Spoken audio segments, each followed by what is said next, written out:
Welcome to the Change Energizer Podcast.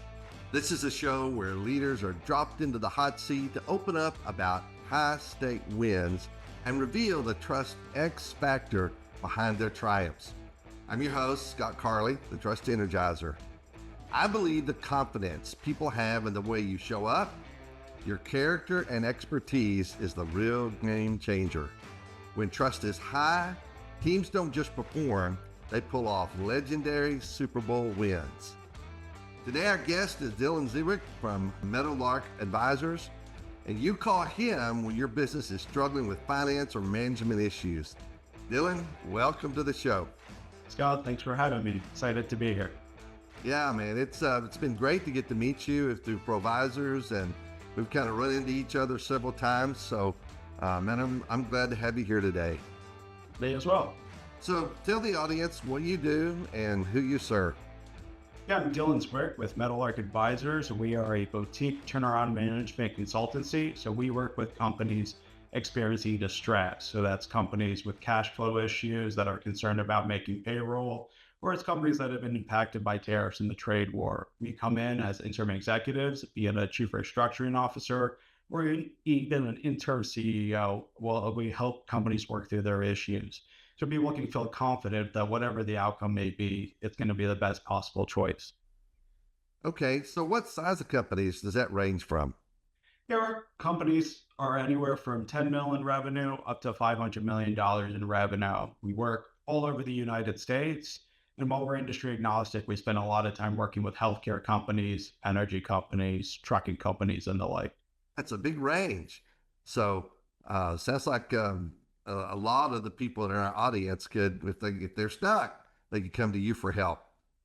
Yeah, we're a boutique shop, so there's about 6 of us. We are focused on what we do, and we do it really well. And then we bring in outside partners, from recruiters to accounting and finance folks to HR to insurance to investment bankers and capital providers. You know, if our clients have a need, we have at least one resource that we can call on to get them situated. Oh, good. Because I'm going to ask you about that later off in the podcast. I'm glad to know that you've got a team and you have a mental list of who they are. So, Dillon, here's what we know. Every one of your clients, prospects, and decision makers are silently asking you a series of trust-based questions even before they sign the deal. They may not say it out loud, but they're scanning for signals, looking for proof that you're someone they can rely on, collaborate with, and work alongside. And that's exactly why I created the Trust Credit Score. So today, I'm putting you in the hot seat to answer those top 8 questions your clients are already asking, whether they realize it or not, about your professional services. This is the real unscripted insight into how trust is built, earned, and protected in high-stake environments. So are you ready to dive in? Yeah, excited to. All right, great. Well, let's start off with a story. So tell me a story about one of the wildest, highest stakes challenges your team ever faced. So in the turnaround industry, we obviously have, we see everything. Very fascinating stories. But I got one in particular. So there was a client we had, in the early 2000s that was in the phosphate industry. And if you know anything about processing phosphate into fertilizer, it's a very mechanical process, but part of it is you get a byproduct called phosphogypsum. And because of the ore that's being processed, that phosphogypsum has trace amounts of radium in it. So it's radioactive. And since the early 50s, we've historically used that phosphogypsum as a concrete aggregate. We use it in roads. But in the early 70s, the EPA decided, because of that radioactivity, they didn't think it was safe. And so they changed the regulation that forced companies who produce this to store it. And so the client that we got involved with, and many others in the industry, what they ended up doing is they would dig these open pits into the ground, like 3 stories deep, and it would go on for acres. Well, slowly over time, as you might imagine, those pits fill. And so by the early 2000s, it went from a 3 foot or 3 stories into the ground to 5 feet or 5 stories up into the air, a massive radioactive phosphogypsum stack. And so, as Mother Nature would have it, a storm had blown through, hurricane force winds, and a lot of that spilled into the bay, which resulted in a fish kill, which is an environmental disaster. Not only is that charges against the company, but those are criminal charges in nature. And so by the time we got involved in this company, it had already been filed for bankruptcy. The executives were long since gone. The previous chief restructuring officer who had been hired to resolve this issue was gone as well. And so we got plugged into a company in free fall with criminal charges against it, with a massive radioactive toxic asset that had to be dealt with. And it was up to us to come up with a solution, which meant negotiating not only with the EPA, which negotiating with the government is no easy feat when 30 people show up to a meeting. None of them, talk to each other. They're often at ends. And guess what? Because they're government employees, the person you're negotiating with might not be there in 3 to 6 months' time, and you would have to start all over. Oh, no. Luckily, the state AG office who was behind the criminal charges was an individual who you can negotiate with and realize, hey, look, we need a good outcome for the situation. And so in this instance, what was a good outcome is like, we need to deal with the assets of the estates, make sure the environmental problems are cleaned up and addressed, and have there be an entity that can go forward and be revitalized into the future. And so we help facilitate negotiations with the AG, create up with a settlement that ultimately involved pleading guilty to criminal charges on behalf of the company so that the company could go forward. We ultimately had a settlement agreement. We had a plan of confirmation to exit bankruptcy, and a state that could sell off the unencumbered parts of the land that were not toxic so they could be reused in the future by other businesses. Ultimately, the EPA would cap the site so that it's enclosed and you don't have spills into the future. And that other part of the land has since been redeveloped by an oil company to use for import-export throughout the channel. Oh, man. What a story. So I could tell you handle catastrophic and major things, not just small things. I do have a question though. Were you willing to spend jail time for your customer? The thing is we were never involved in the activity of itself. And so we become very comfortable coming into situations that are incredibly hairy, where three-letter agencies are involved, and we feel great taking the stand to be like, look, this thing happened. We're not going to cover it up or aid and abet in whatever activity might have occurred. We're here to be the solution to the problem, right? We want the go forward plan. And, law officers and whatever agencies we're negotiating with are very accommodating to that. They're not after us. They just want a good outcome as well. So, yeah. Wow. That is quite a story. Thank you for sharing that with us. All right. So I've got some questions that your clients are asking consciously or unconsciously, and you answered a big one just then, but I want to ask it specifically. So do you truly understand the depth and complexity of our challenges? Have you seen companies like ours on the brink before, and do you know what it takes to recover?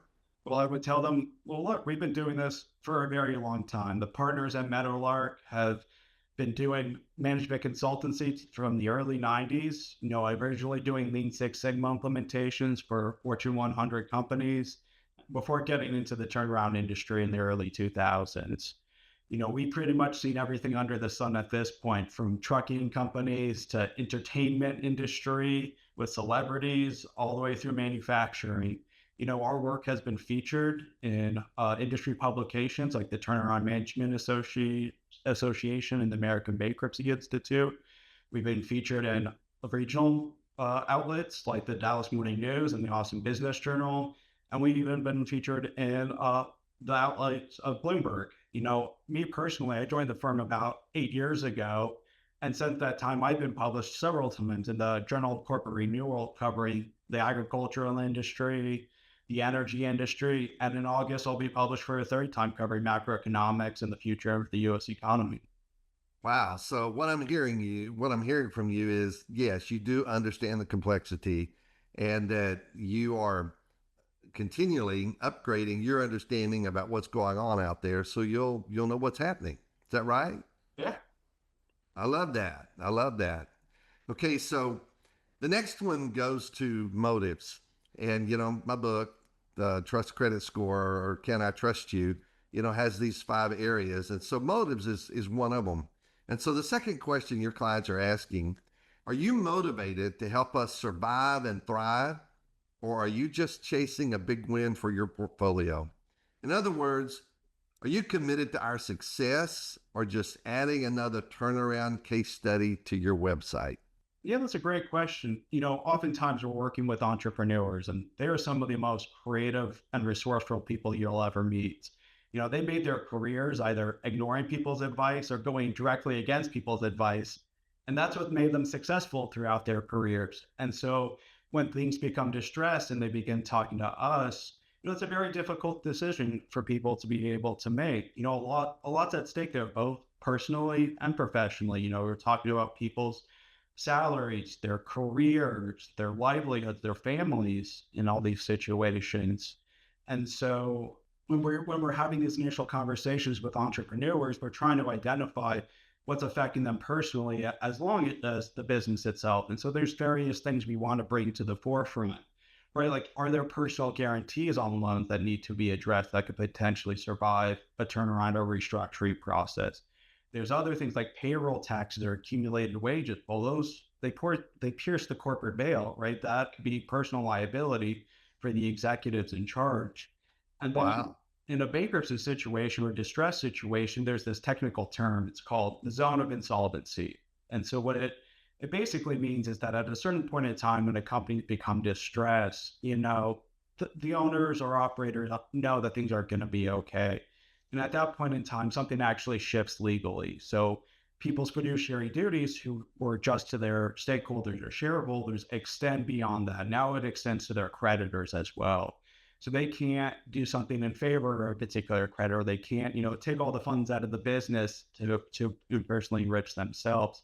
So when they have somebody on the line calling them every day, pounding on the door, saying, pay me, pay me, pay me, they can't do that, or they risk potentially exposing themselves to initial liability or even personal liability. And for people who we're trying to deal with, we always just want to be helpful, right? Not every person we talk to is going to be a good fit for our services. So we're happy to make introduction to other resources that we think will be helpful. Maybe it's an investment banker or a capital provider, or even a restructuring attorney that might be able to help them do like a DIY restructuring or go out on their own. So always happy to be helpful wherever we can. Yeah, I like that. I like that. One of the things that I like about what you say is we're a turnaround company, turnaround management. And that really appeals to me because there are all companies go through times where they get into a ditch or they're heading the wrong direction or this is a road we didn't really intend to go down. And to find somebody who is genuinely interested in helping you turn around, recover, let's make a change, let's get you back on the main highway where you belong. You took an exit and you need to get back on the superhighway. I love that. So, keep that language going. So Yeah.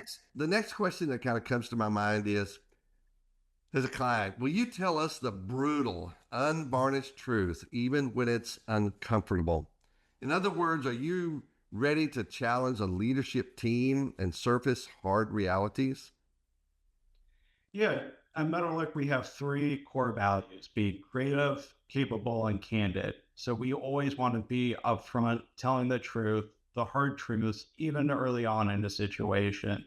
We want to be able to be creative and resourceful when it comes to solving their business issues.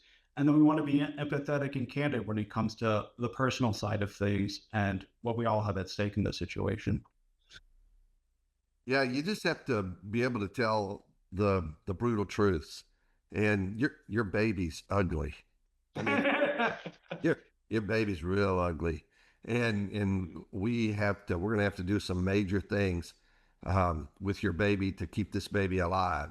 And some people can't say that.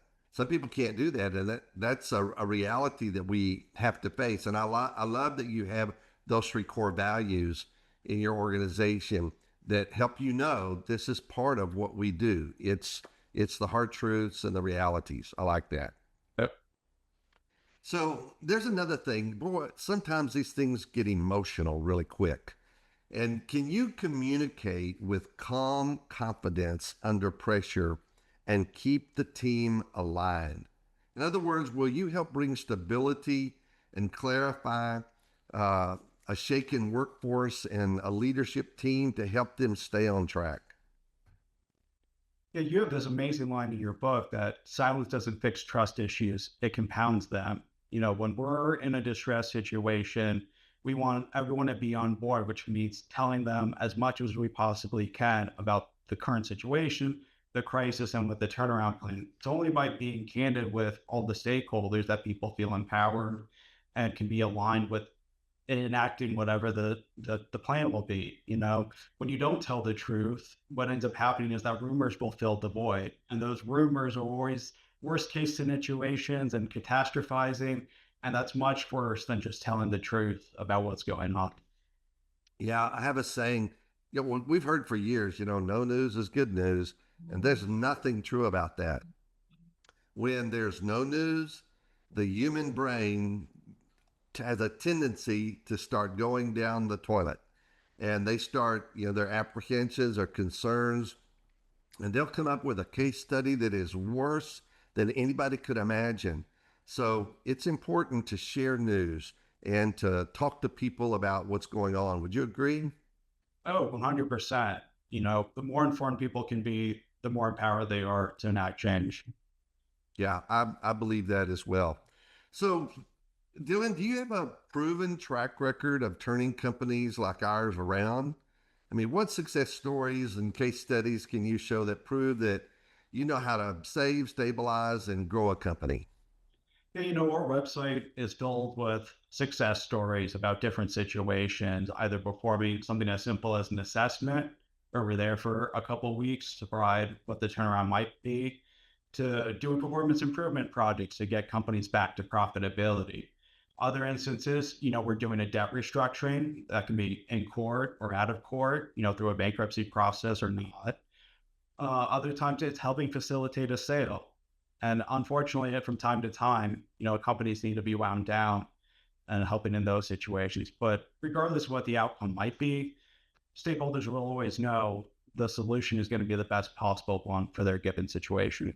Yeah, that's good. And there's something that I read between the lines that I really like. And that is you've used the word bankruptcy two or three times here, but when you use it without emotion. Now, when I hear people talk about bankruptcy, it's like, oh my God, filing bankruptcy and we're gonna lose it all, our reputation.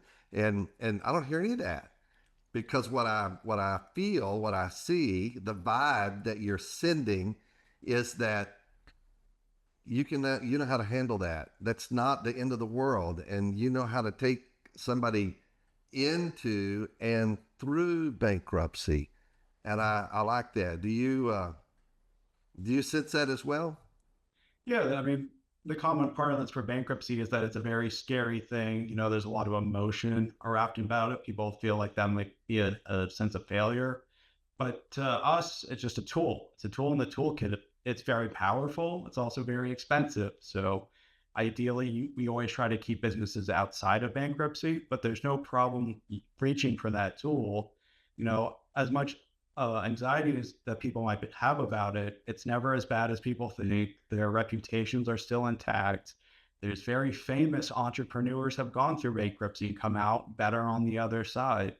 It's not really something to be worried about, but I'll tell you the inside trick is always know how you're going to get out before you go in. If you can Yeah, do I don't know that, if anybody's ever heard of this guy. Had a little startup company. His name was Walt Disney. Seems like he went bankrupt 6 or 7 times, but he made it through. He turned out pretty good. yeah, it can be a great tool and lead to some really profound results. The American Bankruptcy Code is pretty unique, where it wants to save as many businesses as possible, and it's created a legal framework to achieve that. So part of what I'm hearing is that I'm hearing so many good things. I'm your trust credit score is going up, up, up, up, up. So I'm hearing all the right answers. I love this stuff. And one of the questions that also comes to my mind is, can you quickly diagnose what's bleeding, what's broken, and what's salvageable? We do assessments all the time. It takes us about 2 to 4 weeks in any given company to get a handle on the situation and do in-depth research on what's actually going on. We don't want to provide advice before we've had a time to do an assessment. And we also don't want to take very long in that assessment period. We very quickly want to figure out what's the turnaround plan, what actions can we take immediately to start stabilizing and saving the business and start enacting that plan. We don't want to be stuck in some sort of analysis paralysis or languishing for too long. So that's about how long it takes to come up with a plan of action. Yeah, yeah. Have you ever found companies when you start looking at what's bleeding and what's broken, and you bring it to their attention, they go, "Oh no, that's a sacred cow. Are you sure we have to get rid of that?" Yeah, I mean, all the time. The old joke in the industry is a good case is a 30% operations, a third finance, and a third psychology. And then on a bad case, it's 90% psychology, right? You have to generate support for what the plan is going to be. And, people are sometimes invested on the way things used to be. So you have to convince people on what the change is and bring people along so that they can enact it as well. Ooh, I love that. Can you unify our fractured leadership and help rebuild internal trust? Yeah, let me tell you the very first case I ever worked. It was a very large trucking company. We got called in because the CEO and CFO got indicted for securities fraud. And so the board presumably fired them. We parachuted in, we took interim control of the company. And as you might imagine, in such a situation, there's very little trust. There's probably negative trust. Everyone has retreated into their foxholes. They're very concerned that they might lose their job next. And so they don't really want to collaborate. They don't want to volunteer information. And you have to rebuild trust in those situations to be able to effectuate change. So you first have to communicate effectively that, like, look, we can't change what's already happened. We're focused on the future and the success of this business. We still have a job to do and a company to save. And that's our the ultimate mission. But then you have to back that up with real action, right? When people raise issues, they have to feel safe in doing so. They have to be supported. You have to give them the appropriate resources that they can actually solve those problems so that they know that there's a future under the business. You can't just say things. You have to actually uh, prove trustworthiness for people to come along. Yeah, absolutely. Trust is built around behavior. I just know about a book that could be helpful for those kind of situations because trust is not an emotion alone. It has some emotion in it, but it's got to have some hard realities that we can put our feet and hold on to while we do or do not trust something. So I love that. So I want to also ask you as we kind of wind up in this area, tell me, do you bring solutions that are realistic and implementable in our system, and they're not just theory? Tell me what you do about that. Yeah, I mean, theory is obviously helpful, but you'll rarely ever hear us talking about theory in the executive room, right? What matters to us is the facts on the ground. There are problems that the company's experiencing, and there's potential solutions to those problems. Even two companies in the same industry will be different sizes, occupy different niches. What works for one company isn't going to work for another company. So theory doesn't really come into play for most of our clients. We're about fixing problems and enacting change. Yeah, good, good. I like that. I like somebody who comes in with a solution. Here's where you are, and here's what we can do to fix it. I love that. Well, wow. You have really raised my sense of confidence and trust in what you're able to do and what you can bring to a company. So I also understand that because because for you to be effective, you mentioned earlier on about some of the team and the people that you bring in. Uh, that is a big deal. And so, doesn't matter how brilliant you are, no single consultant can rescue a struggling business alone. So, I want to know, who are the trusted specialists you bring alongside you to ensure a successful turnaround? So, what are some of the key people, companies, organizations, either whether they're interior with your team or on the outside that come in? What are some of those companies that can help along beside you? Yeah, Meadowlark, we're a boutique shop. There's about six of us kind of spread throughout the US. We like to keep things nimble so that what you see is what you get, and we can be very agile and respond to our clients' needs. We focus on what we do and do it well, and then use outside partners to fill whatever gaps our clients may need. Investment bankers, CFOs, accounting professionals, recruiters, you name it, we have somebody we can turn to deploy in any given situation. Yeah, that's good because, again, uh, when I have confidence that you know a guy, you know a person, I know a company who handles this specifically, we're calling that you need it, but we're going to bring them in. These are legal and compliance advisors that know the laws inside and out, or HR management consultants, whatever it is that come along beside you. I love that. I know that I have to have a team of people that I can leverage their skill sets when you get to the end of my skill sets, and that doesn't take very long. So this is really great. I love everything that I've heard today. And Dillon, it sounds like not only are you working for a great company, but it seems like that you are a fit for that company. And you're sending the message that it's kind of your dream job. You really love what you're doing. Is that right? I feel very fortunate to how life turned out. This is a great fit for me. Yeah, great. Okay, well, as we wrap it up, is there anything that you want to leave with our one last comment, or something specifically that you want to leave with our audience that you want them to know about you or your company? What would that be? Can I turn the tables and ask you a question? Yeah. So, in our environment and distress situations, there's two things we run into all the time. Founders experience two needs. One is they have a fear of failure and a loss of control. So, fear of failure often leads to micromanaging or not delegating effectively. And then loss of control can be, being penny wise and pound foolish, focusing on minutia and letting the big problems pass. What would you say to an executive that, has lost trust and has difficulty delegating effectively? So has he lost the trust of the people, or does he not trust the people? He might not trust his team because things are going bad, or, even they might not trust themselves.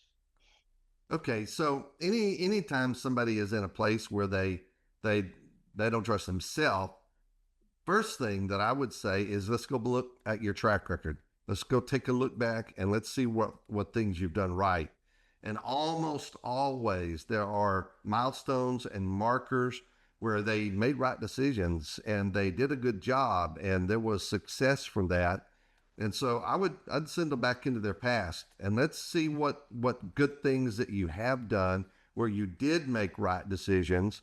You're not, you know, Somebody told me one time, never judge a person on their very best or their very worst incident in life, because those are extremes.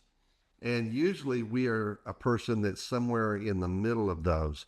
So that's the first thing that I would do, is I would go back and say, let's take a look. The second thing that I would do is say, okay, if you need to build the trust of your people, if you need to build that, then it's trust is earned in drops, lost in buckets.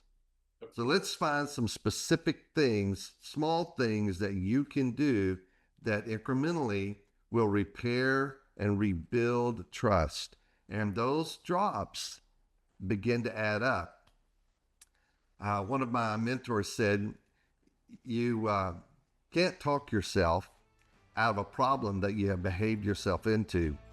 but you can behave yourself back into trust, and often quicker than you think. And that's how I would do it. That's a great response. Well, Dillon, thank you so much for being with us today. So somebody wants to get in touch with you. How can they find you? Give us a phone number or an email address or a website. How could they contact you? Yeah, my LinkedIn is probably the best. Dillon Zwick, that's Dillon with one I and Zwick, or they can reach me at my phone number, 940-367-4353. Yeah, that's great. And I encourage you to get in touch with him. If you're a company or you know a company that is stuck and they're distressed and things are not going the right direction, give him a call, because Dillon can do some consultation and help you figure out how deep in the mud you are and some paths out of that. So thank you again, Dillon, so much for being with us. We really appreciate it. If you're listening and thinking, I'd like to crush it in the hot seat, or this would be a killer way to build trust with my prospects, you're absolutely right. So let's talk. Head over to calltheenergizer.com and book a call with me. Calltheenergizer.com and book a call with me, and we'll see if the hot seat is a right fit for you. You'll walk away with a personalized trust profile, a podcast episode featuring your expertise, and the most powerful credibility tool your reputation has ever had. Trust moves the needle. So let's make sure yours is working for you. Thank you so much for being with us today. And until next time, this is a Trust Energizer saying stay energized and stay trusted.